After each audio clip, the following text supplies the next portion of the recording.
दोस्तों नमस्कार। इस वीडियो में हम बजाज इलेक्ट्रिकल्स लिमिटेड कंपनी के शेयर के प्राइस मूवमेंट, शेयर के रिसेंट पास्ट परफॉर्मेंस एंड कल 9 फरवरी 2026 को जो Q3 रिजल्ट्स कंपनी के निकल के आए हैं उनको क्रोनोलॉजिकली स्टडी करते हैं। First of all this is the monthly time frame of the share and यहाँ पे हमें नजर आता है दैट स्टॉक में केवल और केवल एक तरफा गिरावट। शेयर प्राइस ने जो अपने हाइज लगाए थे near around in the month of November 2023 from those price levels right now stock हमें अराउंड 64 to 65% के ड्रॉडाउन में ट्रेड करता हुआ नजर आता है। ईच एंड एवरी मंथ हमें स्टॉक में केवल और केवल गिरावट आती हुई नजर आई एंड बीच में फॉर 2-3 मंथ्स शेयर प्राइस ने बाउंस बैक लेने का अटेम्प्ट किया, but each and every attempt stock में वंस अगेन हमें केवल और केवल एक तरफा गिरावट आती हुई नजर आई। Right now in technical term stock अपने काफी क्रिटिकल 200 मंथ मूविंग एवरेज के नियर बाई ट्रेड करता हुआ नजर आता है, जबकि अपने 20 एंड 50 मंथ मूविंग एवरेजेस के काफी नीचे स्टॉक ट्रेड कर रहा है। शेयर के परफॉर्मेंस को अगर हम कंपेयर करें विद निफ्टी 50, यहाँ पे भी हमें केवल और केवल अंडर परफॉर्मेंस नजर आती है as compare to the base Nifty 50 index. और जब कोई stock friends base Nifty 50 index को ही अंडर परफॉर्म कर रहा होगा देन ऐसे स्टॉक से हमें अल्फा रिटर्न्स जनरेट करने की उम्मीद हाल फिलहाल छोड़ देनी चाहिए जब तक स्टॉक स्लो स्टडी एक बेस बना के ऊपर की तरफ ना चलने लगे।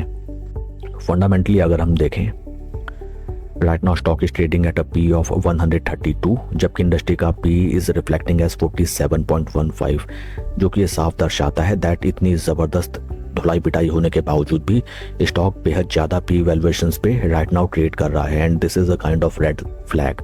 And market cap of company 4,719 crore, बीते एक साल में -44% डाउन, बीते 3 महीने में 20.27% share price down. Latest share holding pattern अगर हम देखें, प्रमोटर की स्टेक होल्डिंग 62.70 से रिड्यूस होकर 62.69 फॉर दिसंबर क्वार्टर। एफआईएस की पोजीशन 7.75% से रिड्यूस होकर 6.48। डीआईएस की पोजीशन अच्छी खासी इंक्रीज हुई है from 15.88 to 17.08 and number of retail shareholders are constant at 77,000। Overall अगर दिसंबर क्वार्टर में देखें डीआईएस ने अपनी पोजीशन अच्छी खासी शेयर में इंक्रीज की है एंड एफआईआईज अपना स्टेक कम करते हुए नजर आए हैं स्टॉक में। कल 9 फरवरी 2026 को कंपनी ने अपने Q3 रिजल्ट्स भी अनाउंस किए हैं। मोटा माटी अगर उसकी तरफ भी हम एक सरसरी नजर डालें, these are consolidated basis results and total income में हमें क्वार्टर ऑन क्वार्टर 4.43% की डिक्लाइन, जबकि वाई ऑन वाई बेसिस 18.19% की डी ग्रोथ कंपनी के टोटल इनकम में हमें नजर आती है। टोटल एक्सपेंसेस में 0.81% की decline on quarter basis and year on year basis 13.62% का डिक्लाइन इन टोटल एक्सपेंसेस। इस क्वार्टर कंपनी का लॉस निकल के आया है 34.10 करोड़ एंड जो बीते क्वार्टर में था profit of 9.86 crore and for last year in same quarter it was 33.36 crore rupees. Overall अगर हम देखें कंपनी की पोजीशन काफ़ी खराब होती हुई नजर आई है both sequential quarter on quarter basis and year on year basis. Company profitable concern से लॉस कंसर्न में कन्वर्ट होती हुई नजर आई है। बट अगर हम इसका मेन रीज़न देखें जो कि यहाँ पे हमें एक sort of exceptional item reflect करता है एंड एक्सेप्शनल आइटम्स का इम्पैक्ट हमें मेजरली किसी एक क्वार्टर में ही देखने के लिए मिलता है। So it can be term that company की top line sales and revenue figures ही या तो टोटली फ्लैट है और वाई ऑन वाई बेसिस में अच्छा खासा डेंट नजर आया है। तो शेयर प्राइस के डाउन होने का मेजर रीजन हमें कंपनी की top line sales revenue figures का घटना ही नजर आता है। एंड आइए वंस अगेन हम चलते हैं शेयर के टेक्निकल चार्ट पैटर्न की तरफ। This is monthly time frame as we have already studied. आइए अब हम चलते हैं वीकली टाइम बेसिस में। वीकली टाइम बेसिस में भी आप देखें केवल और केवल स्टॉक में एक तरफा गिरावट। शेयर प्राइस में हमें थोड़े टाइम के लिए कंसोलिडेशन देखने के लिए मिलता है एंड देन ऊपरी लेवल से वंस अगेन देखिए यहाँ पे एक सॉर्ट ऑफ रेक्टेंगल चैनल बनाया एंड देन ऊपरी लेवल में यहाँ पे एक फेक ब्रेकआउट दिया और उसके बाद जबरदस्त देखिए only and only dump, this is called pump and dump. यहाँ पे पंप कराया गया और जैसे ही स्टॉक ऊपर गया बड़े पार्टीज ने अपना टोटल माल यहाँ पे डंप कर दिया।